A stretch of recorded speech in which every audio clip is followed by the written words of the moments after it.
안녕하세요. 법무사 후인사무소 김민수 법무사입니다. 채권자가 대출을 해줄 당시 채무자의 재산을 담보하고 금전을 대여하는 경우가 어떤 것들이 있는지 살펴보도록 하겠습니다. 이를 개인회생에서 별채권이라고 합니다. 첫 번째, 채무자가 부동산이 있는 경우입니다. 채무자 소유 부동산이 있다면 담보대출 시 채권자는 등기부 등본에 근저당권을 설정하게 됩니다. 이렇게 되면 채무자가 이자 연체 시 소송을 하지 않고 바로 임의 경매를 신청할 수 있습니다.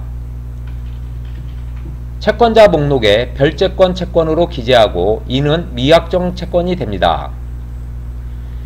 개인회생 인가가 되어도 이 채권자에게는 배당이 되지 않습니다.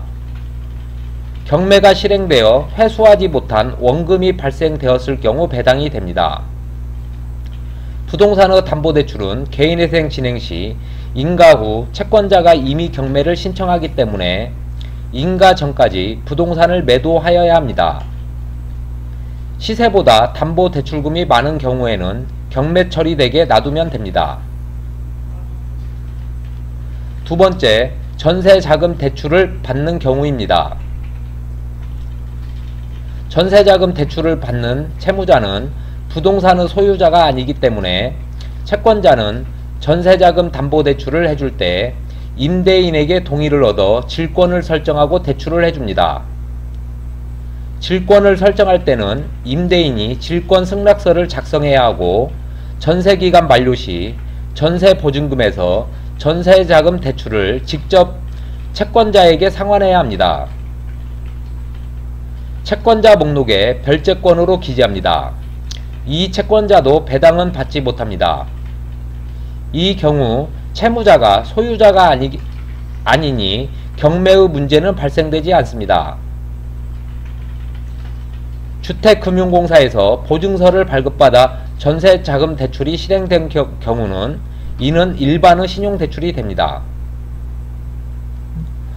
세 번째, 전세보증금을 담보하고 대출을 받는 경우입니다. 채무자가 전세를 살고 있는데 금전이 필요하여 이 전세보증금을 담보로 대출을 할 때는 채권자는 채권양도 양수계약서를 작성하고 대출을 해줍니다. 즉, 채무자가 전세기간이 만료하여 반환받을 보증금을 채권자에게 양도하는 것입니다.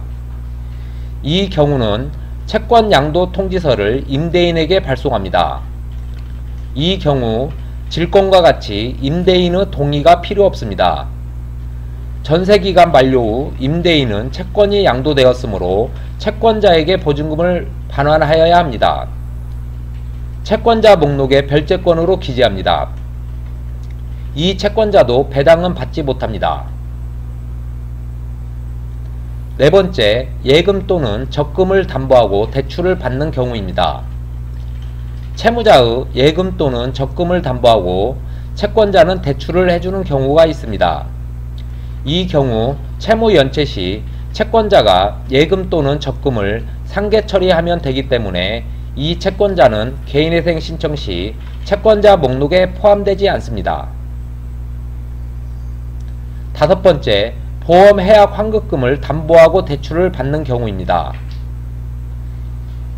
예적금 담보대출과 같이 채무가 연체되면 채권자가 상계 처리를 하면 되기 때문에 채권자 목록에 포함되지 않습니다.